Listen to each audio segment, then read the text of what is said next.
Bonjour, bonjour tout le monde, j'espère que vous allez bien. Je me présente, je m'appelle Brahim Hamza, étudiant en première année civil d'ingénieur en Big Data et Cloud Computing à Institut Mohammadi.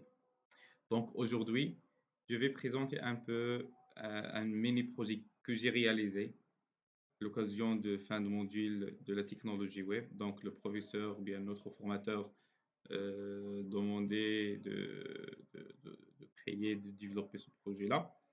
Donc, nous sommes ici, ou bien nous avons chargé de développer un blog. Ce blog-là, il va contenir les parties back-end et la partie front-end. Donc, il va être développé et testé séparément. Le back-end fonctionnera sous forme avec la technologie de l'API. Donc, l'API, c'est Application Protocol Interface et le format JSON. Donc, dans le back-end, lorsqu'on dit le back-end, donc c'est la partie qui se trouve dans le serveur. Par contre, front-end, le front-end, c'est la partie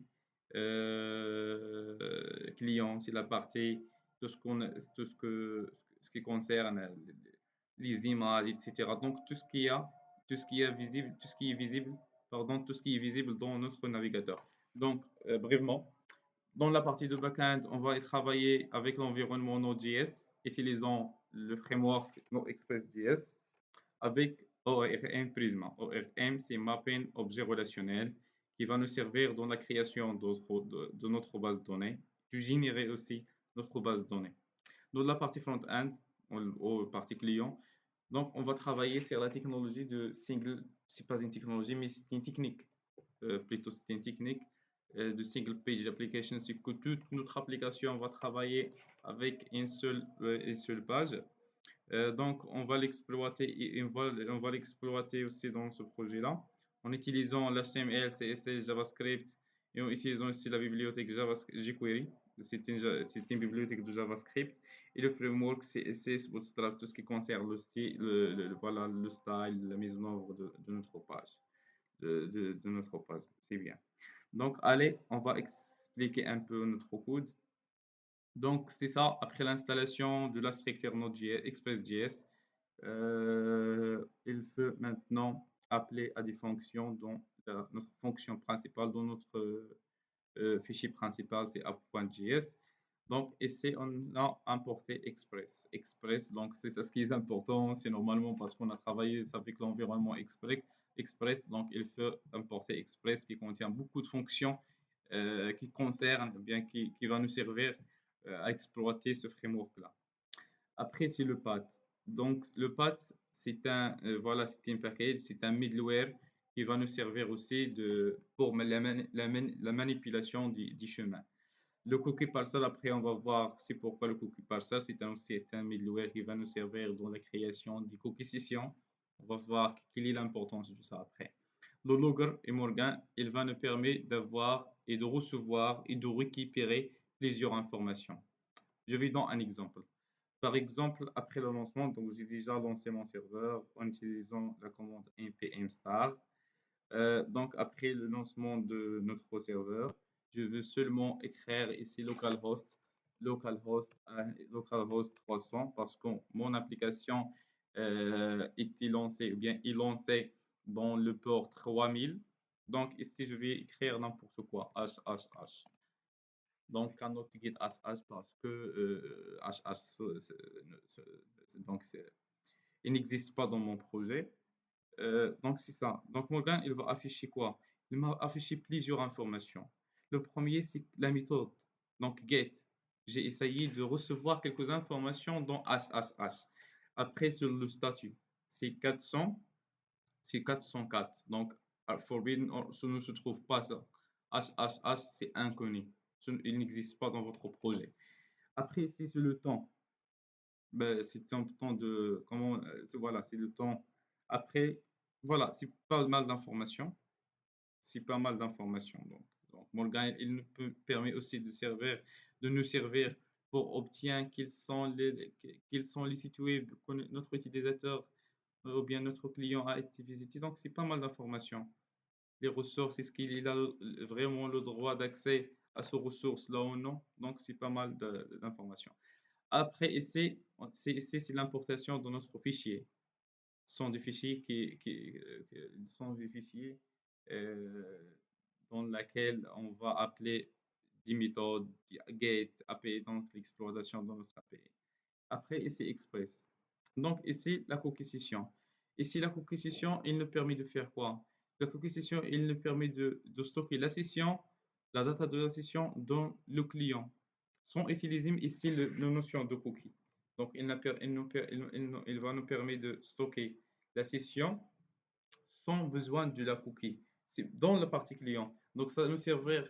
Est-ce que ce client-là qui a demandé l'accès à une information, à une ressource, est-ce qu'il a vraiment le droit d'accéder ou non? C'est bien? C'est bien. Ici, à point news. Donc, à point news, ici, c'est un middleware. Un middleware, c'est lui qui contrôle l'échange. Donc, un middleware, c'est comme un contrôleur. On peut dire un contrôleur. Ici, c'est A.use, voilà, logger, c'est exploiter ce qu'on a importé ici avec Morgan. C'est le body parser. Le body parser, voilà, qui va nous servir d'obtenir et de faire le cast de notre donnée. Le body parser, c'est lui qui va faire le cast. Il existe en général trois types, soit avec le texte, soit avec le JSON, soit avec URL encode, 4, et avec les rows, les tableaux data. Donc, son body parser ici, on va l'utiliser pour faire le cast de notre data. Donc, ici, on va travailler seulement avec le JSON. Donc, ici, c'est l'appelé à cookie parser. Après, c'est le header. Le header ici, donc, on va allouer les méthodes à origine. Lorsque le client il fait un post, on va autoriser ça à tout le monde. C'est étoile, donc ça, il va être autorisé à tout le monde. Même si ici, les opérations autorisées à tout le monde, c'est get, head, options, options, post, put. Voilà. Donc, ça, c'est un middleware. Et c'est ça, la vraie structure d'un middleware. Donc, c'est request, res, next. Et ici, on va appeler next pour aller et continuer son travail. Et pour s'arrête pas ici, pour n'arrête pas ici, il va suivre à les autres middleware à exécuter les autres middleware. Ici, à point news, c'est pour manipuler les redirections ou bien les chemins utilisés. Lorsque je vais écrire un user, il va connaître c'est quoi user. Lorsque je vais écrire c'est quoi Hamza, donc il porte un nom significatif de la redirection demandée par notre utilisateur. Donc, c'est bien. Donc, voilà, maintenant, on va afficher le Prisma. Donc, on va générer notre base de données avec Prisma, que j'ai déjà dit, c'est un ORM, c'est un Mapping Objet Relationnel. Donc, voilà, je vais arrêter ça. Donc, Schema File. Donc, ici, j'ai créé plusieurs modèles. Un modèle utilisateur avec un ID. Il va être ID default auto increment il va incrémenter automatiquement. Create at, c'est pour récupérer la date de la création de l'utilisateur. L'email, il doit être unique parce que c'est lui qui va être comment dirais-je, c'est le primary key, c'est le clip primaire de notre modèle, ou bien de notre tableau dans le PH, dans le MySQL, dans notre système de gestion de base de données. Ici, c'est le nom, string, description string, le password string, le rôle. Le rôle ici, on va exploiter une technique qui s'appelle l'énumération. Donc, enim. Donc, enim, c'est quand vous avez obligé de l'utilisateur de choisir seulement, c'est quand vous avez limité l'utilisateur de choisir des choix sont prédéfinis. C'est le rôle, soit il va choisir admin, soit il va choisir auteur. Vous n'avez pas le choix de choisir d'autres choses. OK? Donc, c'est bien. Donc, ici, article, un rôle. Donc, c'est article. C'est comme une clé foreign key, clé étranger. Le commentaire aussi, c'est une clé étranger parce que c'est chaque utilisateur, c'est ça. Parce que dans notre projet, on a ça. Voilà, c'est ça le cahier de charge de notre projet. L'utilisateur, il va avoir on va afficher les deux. Donc, ici, il a dit que notre utilisateur, il va avoir le nom, l'email, le password, le rôle. L'article, il va contenir le titre, le contenu, l'image, created at, update at, published boolean. Est-ce qu'on a le droit de... Donc, cet article-là, il va être visible ou non? Donc, c'est ça le cahier de charge. Donc, ici, c'est un article associé. Donc, c'est ça les relations, c'est ça les entêtes qu'on va manipuler avec Prisma. Un article est associé à un seul utilisateur. Cet utilisateur devrait avoir le rôle d'auteur. Un utilisateur ayant un rôle auteur peut écrire 0 ou plusieurs articles. Un article est associé à 0 ou plusieurs catégories. Donc, ici, un article associé et un seul utilisateur, c'est ça le terme. Un article est associé à un seul utilisateur. Donc, ici, qu'un auteur, un utilisateur qui va créer un article. On ne peut pas avoir deux personnes ou bien deux utilisateurs qui vont créer un seul article. Donc, c'est ça, c'est impossible. Donc, voilà, c'est impossible, c'est pas légitime dans notre application. Après, un utilisateur ayant le rôle auteur peut écrire 0 ou plusieurs articles. C'est bien. Un utilisateur peut écrire un 0 article. Donc, c'est ça, on va faire. Et c'est auteur utilisation files other ID references ID. Donc, c'est ça la table. Après, c'est l'other ID. Donc, c'est ça l'auteur, c'est ça l'auteur de l'article. C'est bien. On delete en cascade. C'est une technique lorsque maintenant, lorsque par exemple un ID associé, donc c'est en cascade utilisé dans les bases de données relationnelles. Lorsqu'on supprime un élément, il faut le supprimer aussi dans les tableaux qui ont relation avec la table, comment dirais-je, notre table. Donc par exemple, je vais utiliser, lorsque lorsque je supprime le ID utilisateur, il va supprimer aussi le ID des articles, le ID d'utilisateur qui se trouvent dans l'article et qui ont dans l'article et dans les autres tables qui ont des relations avec la même table. Ok. Donc, c'est ça en général, c'est ça notre base de données qui va être générée avec le Prisma, notre ORM de Prisma. C'est très simple. Le commentaire, c'est le commentaire, le commentaire. Donc, ici, chaque article doit contenir un commentaire et chaque article doit avoir une catégorie. Donc, deuxièmement, c'est la manipulation de notre méthode. La manipulation de notre méthode, donc, si je prends l'exemple de l'utilisateur, route, donc on met toujours les méthodes ou bien les traitements, les fonctions dans ce fichier-là, dans ce dossier-là de route. Donc, c'est bien. Ici, je vais afficher l'exemple de l'utilisateur. C'est la même chose qui répète dans la plupart des fichiers, dans la plupart des applications, sont des logins, sont de récupérer des méthodes. Donc, c'est quatre. Create, update, read and get. Ce sont des méthodes très définies qu'on utilise dans la plupart et dans toutes les applications web. Donc, ici, c'est la même chose. Il faut importer il faut importer Express. Deuxièmement, c'est Bcrypt. Bcrypt, on va voir quelle est l'utilité de Bcrypt qui va être ou bien qui va nous servir de faire le cryptage et le hachage des passwords d'utilisateurs. C'est bien.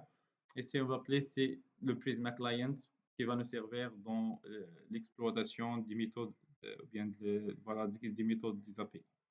Donc, par exemple, ici, dans notre cahier de charge, il faut manipuler cette méthode-là de get, récupérer cet article à partir de la position number d'éléments, offset à partir de laquelle on va extraire les données de notre base de données, données de la base. Et c'est donc c'est router. Pour récupérer les informations dans notre base de données, il faut utiliser la méthode get. Donc les méthodes de REST API sont prédéfinies. Je vais l'afficher maintenant. Je sais pas avec Postman, est-ce qu'il est possible d'avoir un peu les différentes méthodes qu'on a dans les API. Ils sont très définis, sont prédéfinis. Parce que ici dans l'API, c'est quoi? L'API, on utilise le protocole HTTP. C'est lui qui va nous servir pour manipuler les différentes méthodes. Allez, donc ici, donc plus, donc c'est ça.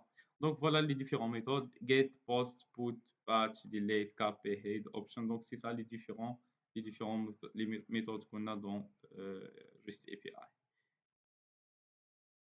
Donc par exemple ici, donc c'est toujours pour récupérer les données dans notre base de données, on utilise la méthode get. Dans les API, les applications, application protocol interface, on utilise get. Ici, c'est l'asynchrone. Ici, on exploite le mode asynchrone. Il faut attendre et il faut promettre notre navigateur qu'on va récupérer des données. Voilà. Ici, var escape take query. Escape parce qu'il a dit ici récupérer take à partir de la position escape. Donc, skip, soit il va être entré ou bien il va être saisi par le client et donc par défaut, il va prendre la valeur 0. Take, c'est la même chose, soit on va le récupérer dans le paramètre envoyé par le client, on va par défaut c'est 6. Const user, et c'est Prisma, c'est notre ORM. Utilisateur, c'est le nom de la table de la base de données. Find many, c'est récupérer tous les enregistrements de notre base de données utilisateur. Constamp user, et c'est comme on fait une copie. C'est le même travail qu'on a fait avec les constructeurs par recopie. Donc, pour ne pas toucher la table origine, il faut créer une copie de la table users qui s'appelle ici temp. Donc, ici temp place. Donc, place, c'est une méthode prédéfinie dans le JavaScript. C'est pour, c'est pas diffuser, c'est pour choisir un intervalle très défini dans notre tableau. Donc, place, skip, and take. C'est par défaut. Donc, c'est par défaut, il va prendre 0 et 6. Donc, la deuxième méthode, c'est get avec l'ID. Donc, on va récupérer un utilisateur en utilisant son ID. Donc, dans cette méthode-là, c'est la même chose à 5, c'est la synchronisation. Et séquence user, Prisma aussi, le nom de la table, find unique. Donc, à la place de find mini, on utilise find unique pour récupérer seulement un seul utilisateur. Et c'est évident parce que le ID il va être seulement à la position d'une seule personne. Donc, c'est lorsque l'ID égale à pairs entry params ID. Parce que c'est lorsque le body, voilà, c'est ça l'utilité de body parser. Il nous permet de récupérer à ce forme-là. Lorsque je crée rec.body,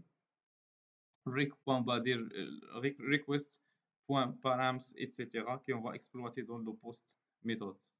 Voilà. Donc ici, c'est pour faire le cast. On va convertir rec.params id qui va être sous forme d'un string, sous forme d'un chaîne de caractères à int. Parce que le ID, on a le déclaré ici comme dans notre schéma de Prisma comme un int. Je vais l'afficher maintenant. Est-ce que nous avons, est-ce que nous, voilà, ce que nous vient de dire est vrai ou non. Donc c'est int, voilà, c'est int. C'est bien. Donc, voilà, donc c'est ça la méthode de get parce que je vais récupérer une seule personne, un seul utilisateur. Maintenant, c'est la méthode delete. Donc, pour supprimer dans les API, en utilisant les méthodes de notre protocole HTTP, on utilise delete. Donc, ici, on delete en utilisant le ID de l'utilisateur, c'est la même chose. Prisma, le nom de la table, delete. Delete, et c'est delete, on va supprimer seulement un seul utilisateur et une seule personne. Parce qu'il existe aussi delete mini qui va supprimer tous les enregistrements de notre table. Okay? Donc, voilà, c'est ça la méthode. Post. Maintenant, post, c'est pour ajouter un nouveau utilisateur. Un nouveau utilisateur, on va l'ajouter dans notre base de données. Donc, pour l'ajouter dans notre base de données, c'est ça la raison, c'est ça la raison, c'est ça la raison de la création, voilà, de ça. Donc, lorsque le client, c'est access control allow origin, et c'est comme on a permis, bien, c'est comme on a donné la permission, donné l'autorisation de tous les clients d'envoyer les données, d'envoyer le data à notre serveur. Et c'est la même chose pour les méthodes. On a alloué à toutes les personnes qui ont connaît l'IP de notre serveur d'envoyer le get, le head, le options, le post, le put. Ce sont des méthodes que j'ai déjà expliquées. C'est bien. Et c'est dans le post. Le post essai, premièrement, c'est le hashage. Donc, ici, j'ai utilisé une méthode pour hasher les passwords de l'utilisateur avec le package Bcrypt. C'est un package vraiment très efficace pour faire le cryptage des passwords. Donc, voilà. Donc, premièrement, donc avant l'exploitation de ça, c'est quoi le hashfunc? Hashfunc, c'est une fonction que j'ai créée ici à la fin, hein. C'est dans, voilà, Hackfinch. Donc, et c'est constant. C'est comme une signature qu'on ajoute le cryptage avec une signature qui contient 10 chiffres ou bien 10 caractères. Après, const pass await bcrypt hash password and sat. Notre password avec le sat, avec la signature qu'on a ajoutée. Donc, on va récupérer toujours le password. Donc, on va l'input, c'est le password entré par l'utilisateur et le output, c'est un password, c'est un mot de passe crypté et haché. C'est bien. Voilà. Donc, post, voilà, après le cryptage après le cryptage, voilà, post, après le cryptage de notre donnée, le cryptage de notre password. Donc, ici, il faut valider est-ce que le password qu'on a, est-ce que le password qu'on a, non, c'est ça, c'est pas ça, c'est de le post qu'on a. Donc, après le cryptage, c'est ça le cryptage, il faut maintenant ajouter le user, ajouter les données du user avec un password crypté. Eh bien, ici, on utilise create. Ici, c'est la même chose, create mini, create one is not, are the same, ok? Create, c'est pour ajouter une seule personne, un seul utilisateur. Ici, en utilisant email.reg.body. Non, le nom, reg.body, non. Le password, c'est le password, c'est le mot de passe qui est déjà haché. Donc, c'est la même chose ici, il faut avoir await parce que la fonction hashfunc, on le déclaré comme un 5. Donc, il faut attendre que notre password est haché et crypté et prêt pour l'utiliser et pour l'exploiter. Donc, ici, c'est après le cryptage, Bcrypt nous offre, il offre aussi une méthode qui s'appelle compare. Compare, c'est une méthode pour comparer les passwords hachés. Voilà, il existe aussi dans Bcrypt. Donc, ici, valid password, await Bcrypt compare. Le password envoyé par le client et le password qui est déjà utilisé, le user.password qui est déjà le user.password qui est déjà utilisé, le user dans notre base de données. Donc, on va valider, on va comparer entre le password envoyé par le client et les passwords qu'on a dans les bases de données, dans notre base de données. Donc, ici, le statut 200 lorsque le password est validé. Donc, il a le droit de l'accès à notre application après la vérification de l'email, après la vérification de le password. Else, ici, c'est 400 lorsque le invalide password. Notre utilisateur existe, mais le password est erroné, est incorrect. Et le dernier choix, c'est 400, le statut 401 lorsque le user n'existe pas. Lorsque le user does not exist, OK? La méthode, une autre méthode, patch. Patch nous servir de faire le mise à jour pour update sur les informations des données, des enregistrements qu'on a dans la base de données. Donc, c'est la même méthode. Donc, Prisma utilisateur, nom de la tableau, update, where. Donc, c'est la condition. On ne peut pas faire update tout l'enregistrement. Donc, il faut avoir une condition. C'est quel enregistrement je vais appliquer ces modifications. Donc, lorsque l'ID égale à ID récupéré, récupérer, récupérer, bien recevoir, récupérer dans notre URL, parce que ici c'est request, dans notre URL, dans notre protocole HTTP. C'est bien. Et c'est le nom recadé await hash function si on va aussi pour crypter le password parce que lorsque notre client il va par exemple saisir 1 2 3 il faut 1 2 3 il faut le passer dans notre fonction de hashage pour obtenir une autre fois un password crypté. C'est bien. Donc c'est ça un peu l'utilisateur, le fichier utilisateur. Maintenant, je vais expliquer comment on va tester, comment on va contrôler, comment on va examiner que ces applications, que ces méthodes-là, ça fonctionne très bien. Donc, on a deux méthodes. Donc, on a deux méthodes. Soit l'utilisation d'une extension, et c'est une extension offré par, ou bien, voilà, qui existe dans VS Code, qui s'appelle REST Client, REST Client, REST Client, ou Client REST. Je crois que Client REST. Ah, la connexion, je vais activer la connexion maintenant. Voilà. Client REST. Voilà, c'est ça. Ou bien d'utiliser le Postman. Moi, personnellement, parce que de local charge, le prof ou bien notre formateur, voilà, il mentionne ici que sont associés à l'extension REST Client.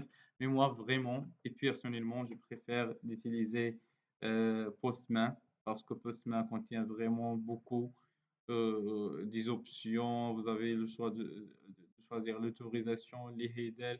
Même si, donc, c'est la même chose aussi pour REST Client, mais ici, sous forme des graphes sont très faciles à remplir si seulement vous avez besoin de remplir les champs et de choisir ici votre méthode bien.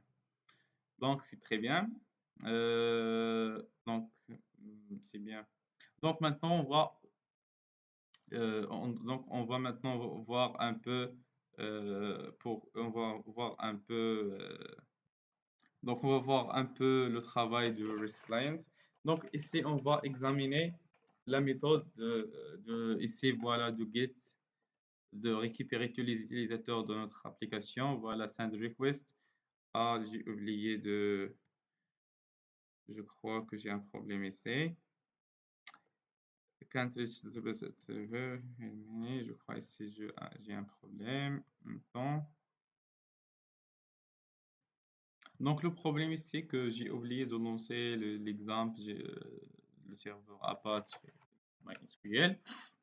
Donc maintenant, on va tester la méthode de récupérer tous les utilisateurs de notre base, qui se trouvent dans notre base de données. Premièrement, j'ai oublié de montrer comment, voilà, après on va voir. Après, on va voir. Donc ici, on va récupérer avec cette méthode-là. Donc voilà, donc ça marche très bien. Et voilà l'ensemble d'utilisateurs qu'on a dans notre base de données. Skip jusqu'à 6 parce que ici, on a écrit ici 0 ou 6 utilisateurs. Il faut récupérer seulement ça. C'est bien. Donc, voilà. La deuxième méthode, c'est de récupérer un utilisateur et récupérer l'utilisateur qui est l'ID 2. Donc, on va tester ça.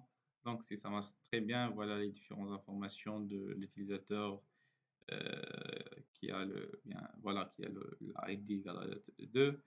Le delete aussi, ça marche très bien. Voilà. Donc, on a supprimé la personne qui est ID 5. Ici, c'est le post. Donc, c'est lorsqu'on va ajouter ici un utilisateur, par exemple, qui a un email de Hamza 1. On va écrire ici, je vais créer un nouveau utilisateur, Brahim. Voilà, Brahimi, le nom Brahim. Voilà, le nom Brahim, voilà. Et un password je vais l'envoyer, bien je vais l'envoyer à le serveur, send request. Voilà, donc les utilisateurs, le blog. Donc, on a décrit Ibrahim, c'est bien. Donc, les utilisateurs. Donc, on va voir l'enregistrement Brahim. Voilà. Donc, c'est ça l'enregistrement Brahim avec un cryptage de password. C'est ça le password crypté. Par défaut, le rôle c'est auteur. Voilà. Par défaut, c'est auteur. C'est bien. Après, c'est le login. Donc, le login, je vais Hamza Brahimi avec ce password-là. Je vais voir est-ce qu'il déjà existe. Voilà, il déjà existe ici. Hamza Brahimi. Le cryptage ici, par exemple, de 1, 2, 3, 4, 5, 6, 7, 8. Voilà. C'est ça le résultat du cryptage. Voilà, tout ça, c'est 1, 2, 3. C'est ce cryptage-là pour, pour stocker un password de A jusqu'à 8. Donc, c'est bien. Ah, c'est pas mal. Ce qui est important, c'est la sécurisation de notre donnée. C'est bien. Donc voilà, on va faire le login le login. C'est bien, le erreur, voilà, c'est valide password. C'est bien. Donc c'est ça les différentes méthodes. Je vais expliquer un peu les différents, voilà, toute la partie dans mon projet, voilà. Donc deuxièmement, ici seeds. Donc dans le cahier de charge de notre voilà, de notre projet, ici le professeur ou bien le formateur dit que dans le fichier Prisma, dans le voilà, dans où se trouve ça? Voilà, dans le racine de votre projet, créez le fichier sage.jb. Ce fichier nous permet, lorsqu'il s'exécute, de créer en utilisant la bibliothèque Figure. Donc, cette bibliothèque Figure, c'est une bibliothèque ce sont des informations voilà, aléatoires créées par une personne qui s'appelle, je crois, c'est Makar. Je n'ai pas bien que je me souviens plus, mais je crois que c'est Makar. Donc, c'est bien. Donc, des utilisateurs, voilà, on va le créer. Donc, c'est ça, sales.js. Sales.js, aussi, sales.js. Voilà, je vais fermer ça. Pas d'enregistrement. Voilà, utilisateur aussi, c'est enregistré. Donc, voilà, c'est sales. Donc, sales, voilà, il faut importer la bibliothèque Figure. Après, c'est le Prisma, le ORM qu'on va utiliser pour ajouter, supprimer, voilà, c'est les méthodes CRUD. Donc voilà, c'est premièrement, donc ici on va créer la méthode qui va nous servir de ajouter des utilisateurs qui ont le rôle auteur. Donc le rôle auteur c'est par défaut, donc je vais besoin seulement à email, le nom et le password. Voilà, Faker Internet Email sont des données aléatoires. Faker name, first name, faker last name, voilà, c'est ça la fonction qui va nous servir pour ajouter 20 utilisateurs, je crois, 10 utilisateurs ayant le rôle auteur. Donc c'est ça. Donc c'est ça la fonction exactement. C'est ça exactement la fonction. C'est bien. Deuxièmement, ici c'est un utilisateur ayant le rôle admin. Donc un utilisateur qui a le rôle admin. Voilà la fonction email fait qu'un email. Le nom, voilà le nom, le password, le rôle et la description. Après, c'est quoi? Après, c'est 10 catégories. Les catégories, donc j'ai fait ici lorem sentence, sont des phrases aléatoires. La même chose avec les articles, mais c'est ça la fonction. Donc tout ça, on va le mettre, toutes ces fonctions-là, on va le mettre dans une fonction principale qui s'appelle apply. Donc ici, voilà, c'était un 5 aussi, il peut être synchronisé. La synchroniser, c'est le mot asynchrone. Donc, premièrement, il faut supprimer. Il a dit que la première chose que notre fonction ou bien que notre fichier sales.js va faire, c'est supprimer tous les enregistrements de notre base de données. Voilà, c'est ça la méthode pour supprimer toutes les méthodes. Delete many, mais je crois que la plupart, ou bien on va poser ici la question, c'est lorsque moi je vais supprimer l'utilisateur ici, et dans l'article, dans la table article, on va avoir aussi, lorsque moi je supprime, par exemple Hamza, mon nom. Hamza écrit un article. Après ici, Hamza écrit un article. Donc Hamza id égale à 1, le nom Hamza, il existe dans la table utilisateur, il existe aussi dans la table article. C'est une foreign key, c'est une clé étrangère dans la table article parce que moi, ou bien c'est Hamza qui a écrit, ou bien qui a fait la rédaction de cet article-là. Donc moi, lorsque je supprimais Hamza, la plupart d'entre eux, il va dire, donc je vais laisser l'idée de Hamza dans l'article. Non, c'est ça le rôle de cascade. Lorsque je supprimais le ID, le primary key, bien, le clé primaire, tous les clés étrangers vont être supprimés. Tous les enregistrements vont être supprimés. C'est la même chose lorsque la modification. Donc ça, je crois, c'est clair. Donc c'est ça, avec cette manière-là, on fait la suppression de notre méthode, la suppression de notre, voilà, la suppression d'enregistrement. Donc après, on va appeler seulement, donc essayer use other, des utilisateurs fake around user essaie le 10. Donc voilà, c'est ça la méthode. Un seul utilisateur qui a le rôle de l'admin. Et donc, c'est ça, simplement, il faut l'appeler la méthode pour l'exécuter, il faut l'appeler. C'est bien. Donc, c'est bien. Maintenant, on va voir une option qui est très importante dans notre projet, c'est l'option de Prisma Studio. Prisma Studio aussi nous permet d'ajouter les enregistrements à notre base de données. On va voir l'utilité de Prisma Studio. Donc, c'est comme une interface. C'est une interface nous servir, ou bien, voilà, nous permet d'ajouter des enregistrements dans notre base, dans la base de données. C'est seulement aussi pour tester les différentes fonctions qu'on a créées dans le route. Donc, npm Prisma Studio, npx Prisma Studio, voilà. Donc, il va être, je crois, lancé dans le port 5050. Non, c'est 555. OK? Donc, par exemple, ici, c'est ça la table d'utilisateur. OK? C'est ça la table d'utilisateur. On peut choisir le modèle qu'on va l'exploiter. Donc, par exemple, moi, je vais ajouter un utilisateur. Je vais dire add record. Created at, on va laisser parce que c'est par défaut, il va prendre la date du système. Email, donc c'est il va être aléatoire pour voir comment Prisma Studio ça fonctionne. Le nom GGG, la description MM, le password 1, 2, 3, 4, 5, 6, etc. Save at chance, donc l'utilisateur, voilà, notre utilisateur est bien stocké, est bien ajouté, est bien inscrit dans notre base de données. Donc, c'est ça le rôle de Prisma, de Prisma Studio. Voilà, donc je crois que le backend, c'est tout dans le backend. Après, on va voir un peu le front-end. Donc, ici, le front-end, on va travailler avec la notion de single page application. Toute notre application va être traitée dans une seule page.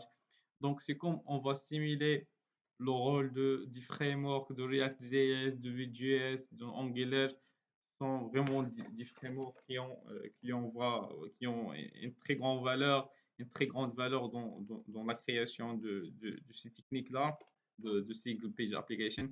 Mais moi aussi, j'ai essayé voilà, de le faire avec jQuery, avec JavaScript. Donc voilà, c'est ça notre page HTML. C'est ça index.html. Donc tout simplement, tous les pages, tout ce qu'on a dans le front-end, dans la partie client, va être affiché ou bien dedans ce div-là, ce bloc-là de app.container. Donc ici, c'est le hash change function. On va prendre comme hash, c'est un variable qui va prendre window location. Hash, c'est de location. Et par exemple, ici, le hash location, c'est localhost 5555. Voilà. If hash starts with hash length, voilà, on va le remplacer avec la page qu'on va l'émigrer, ou bien c'est notre direction. var source.hash.html. Par défaut, notre page doit être exécutée, la page home qui existe ici. Donc, c'est par défaut, il faut afficher home. Sinon, on va switcher entre les différentes pages, sont des pages HTML qui va être ajouté à ce blog-là à partir de cette fonction. C'est bien? On va voir. Maintenant, on va faire ici localhost. On va faire localhost 300. Donc, c'est par défaut, c'est home. Donc, cette fonction-là nous permet de bien. Le rôle de cette page-là, c'est récupérer les différents articles de notre base de données. Donc, voilà, ici, c'est les différents articles. On peut aussi exploiter j'ai programmé aussi cette bouton-là pour Show More. Show More, il va nous donner plus des articles avec les différents titres, avec les différents auteurs, avec les différents contenus. Donc ça c'est bien. Lorsque je clique ici, il va m'afficher le créateur ou bien l'auteur de l'article, de cet article-là. Donc voilà, c'est la description. C'est la description, je le fais ici. L'utilisateur, c'est ça la description des utilisateurs. C'est ça la description. Donc exactement, c'est ça la description, follow. Et c'est ça les différents posts créés par ce créateur-là. C'est bien? C'est bien. Donc, c'est très bien, c'est déjà pas mal. J'ai oublié seulement une chose, et c'est on va récupérer aussi les more commented. Les more commented, et ce sont les articles qui ont plus de commentaires, plus de nombre de commentaires, plus d'interactions avec les utilisateurs. Donc, ça c'est bien, c'est très bien. Donc, maintenant, je vais afficher la méthode qui va nous servir, ou bien qui, qui a fait, voilà, qui a réalisé c'est pas qui a réalisé, c'est moi qui a réalisé, mais qui a, qui a permis, bien, qui a nous servir de récupérer les informations dans le backend,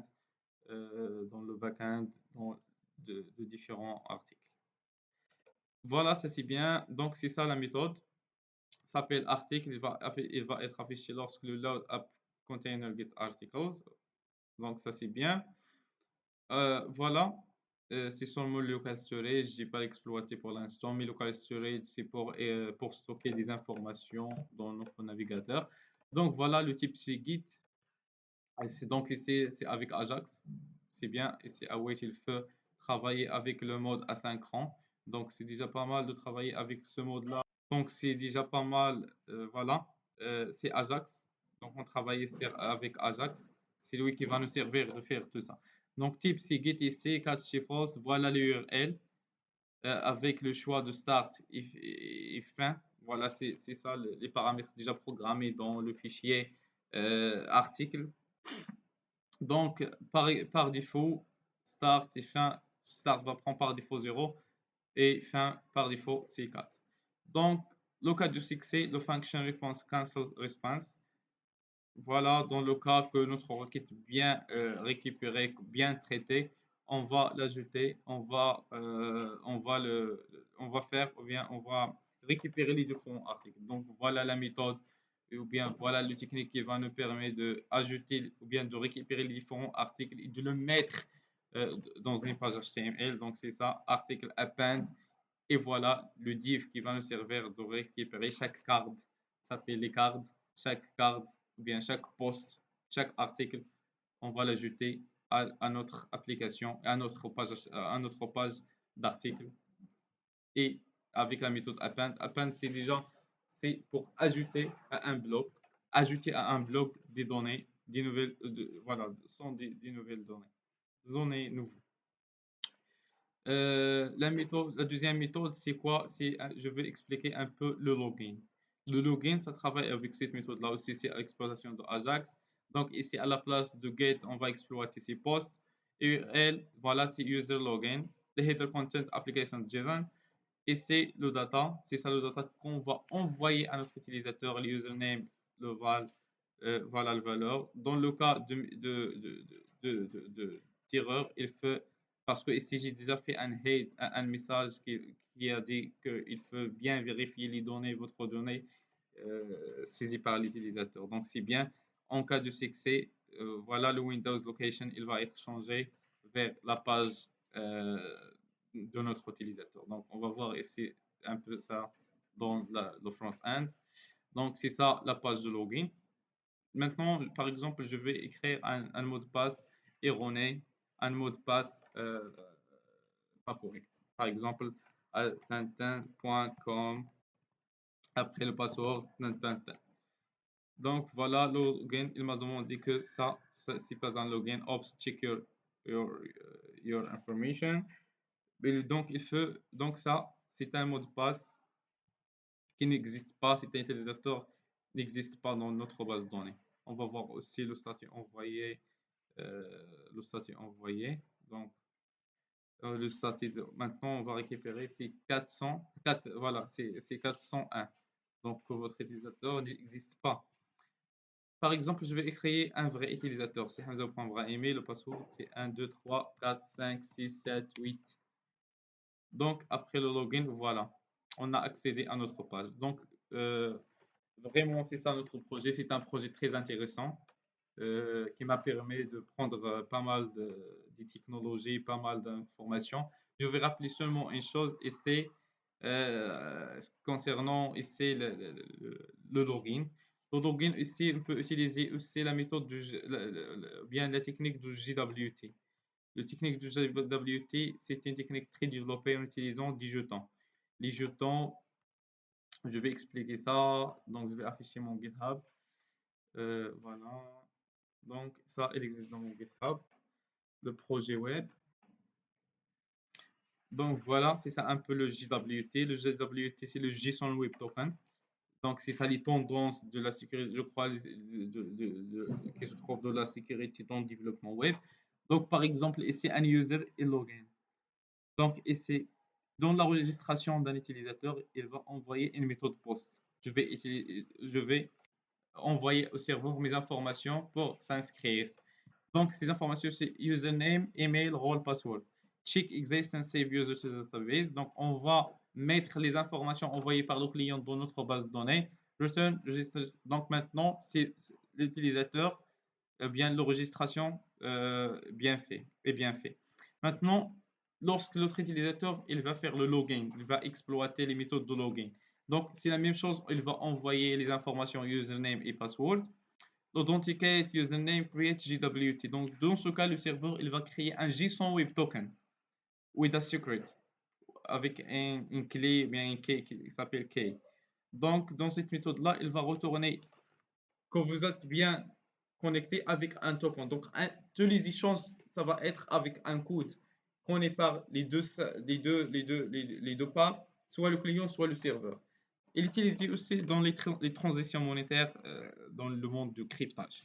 Donc, j'ai déjà fait un projet, j'ai déjà réalisé un projet utilisant le JWT. Je vais seulement afficher comment appliquer ça dans notre projet. C'est JWT authentification. Donc, voilà, auth server. Donc, ici, c'était un exemple comment on va faire le login avec le JWT. Donc, ici, const user, body user, donc ça, on a déjà expliqué ça dans le projet qu'on a réalisé. Const access token, c'est generate access token, c'est une fonction prédéfinie par le token, par voilà, le package token qu'on a importé ici. C'est JWT, JSON Web Token. Donc, ici, à chaque fois, donc en général, le JWT contient 3 ou 2 informations. Premièrement, c'est la signature. C'est lui qui a contrôlé ou bien qui a vérifié la légitimité. Est-ce que vous avez, toi, la personne qui a demandé l'accès à ces ressources, est-ce que vous avez vraiment le droit d'accéder ou non? Donc, ça c'est bien. JWT, c'est la signature. User Process Environment. Ici, Environment Refresh Token, c'est un variable.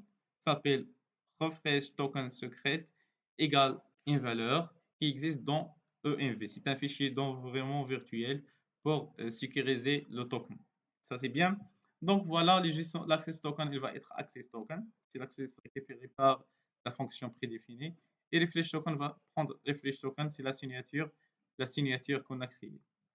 Et à chaque fois, donc, function generate token, return JWT access token avec une expiration c'est comme les cookies c'est comme dans les cookies, dans les sessions, on a une date d'expiration. Aussi dans le JWT, on peut avoir des expirations.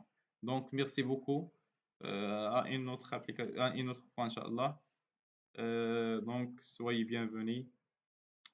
Et voilà. Au revoir.